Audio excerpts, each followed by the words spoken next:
Assalamualaikum warahmatullahi wabarakatuh. Kami dari kelompok Elektronika RA.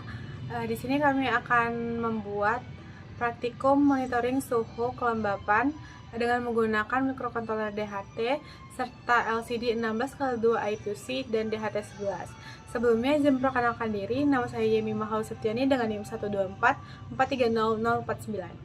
Saya Jihan Syakira dengan NIM 124430047. Saya Rahmat Suandi dengan NIM 124430128. Tujuan praktikum pada kali ini yaitu satu, untuk mengetahui cara kerja sensor DHT untuk mengukur suhu dan kelembapan. Yang kedua, merancang dan mensimulasikan rangkaian mikrokontroler, sensor, dan tampilan menggunakan Walkly. Yang ketiga, merakit secara fisik LCD, DHT, dan ESP32. Yang keempat, membandingkan suhu dan kelembapan dalam dan luar ruangan secara kualitatif. Dan yang kelima, mempresentasikan hasil kerja melalui video yang diunggah ke YouTube. Yuk ikutin cara proses kami membuat prototipenya. Jadi teman-teman, di sini kami akan merangkai komponen-komponennya secara fisik. Sebelum itu kami akan menjelaskan tentang komponennya. Yang pertama ini DHT11. DHT11 itu berfungsi untuk mengukur suhu dan kelembapan udara. Yang dimana DHT11 ini mempunyai 3 kaki utama. Yang pertama itu ada minus. Minus ini berhubungan langsung dengan ground. Yang di tengah itu adalah output. Output itu berhubungan langsung dengan GPIO 5 dari si ESP-nya. Selanjutnya yang ada plus ini berhubungan langsung dengan 3,3 volt dari si ESP. Selanjutnya di sini ada ESP32. Ini adalah mikrokontroler utama untuk membaca data dan mengolah data dari rangkaiannya. Selanjutnya yang ketiga ini ada LCD 16x2 I2C yang dimana berfungsi untuk menampilkan data yang sudah dikelola. Dan juga di sini kami menggunakan kabel jumper male to male dan male to female untuk membantu si rangkaian ini.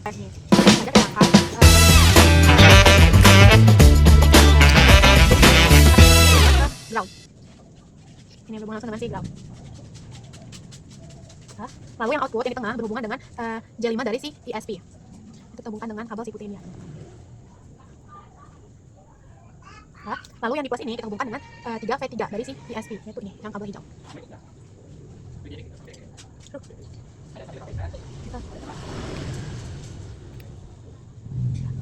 Lalu kita hubungkan ke si LCD-nya. Dari LCD ini, yang ground, kita hubungkan ke ground yang ada sih. Ya, dilihat ini. Ini ground. Lalu yang ini, VCC ini kita hubungkan dengan 5 volt yang ada di ESP. Sama 5 voltnya ini, karena dia kabel yang ada yang bisa ini, jadi kita hubungkan dengan si breadboardnya aja dengan seri supaya kabelnya harusnya bisa masuk. Lalu si ini G21 itu ke SCL yang ada di si LCD. Lalu G22 itu ke kebalik teman-teman, G22 ke SCL, berarti yang putih ini ke SCL. Lalu yang G21 ke SDA. Jadi seperti ini kalau misalnya udah kita wiring semua terhubung. Setelah rangkaiannya selesai, aku colokin ESP32 nya ke laptop. Terus di Arduino IDE aku pilih board ESP32 div modul dan pilih port yang muncul. Port yang dipilih adalah port ke-6.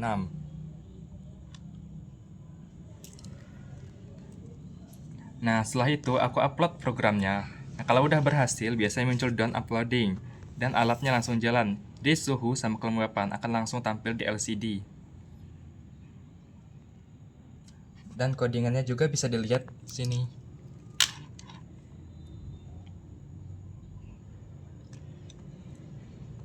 Codingannya ini sendiri sudah sesuai dengan komponen-komponen yang ada. Jadi setelah pengambilan data di luar ruangan, kita ngedapetin suhu temperaturnya sebesar 29,50 derajat. Terus kelembapannya sebesar 81%.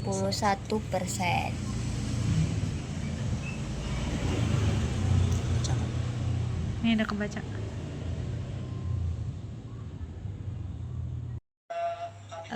Untuk di dalam ruangan kita mendapatkan temperatur sebesar 30 derajat dan kelembapannya sebesar 79%.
Jadi teman-teman, kami sudah melakukan percobaan untuk mengetahui suhu dan kelembapan di dalam ruangan dan di luar ruangan.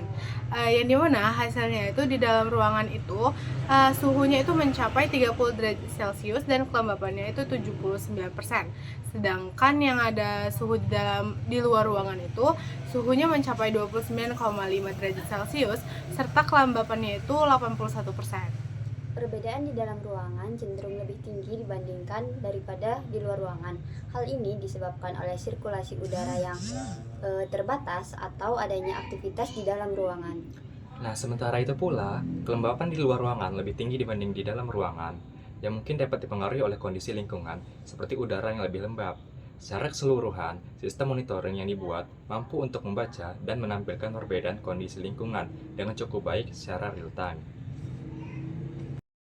Jadi teman-teman, kesimpulan pada video kali ini, kami sudah bisa melakukan alat pengukur suhu dan kelembapan secara bagus dan secara real time.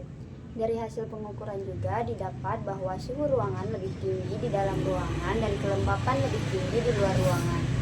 Jadi alat ini sendiri bisa monitoring kondisi lingkungan secara sederhana. Terima kasih sudah menonton video kami. Kami tutup. Wassalamualaikum warahmatullahi wabarakatuh. Bye-bye.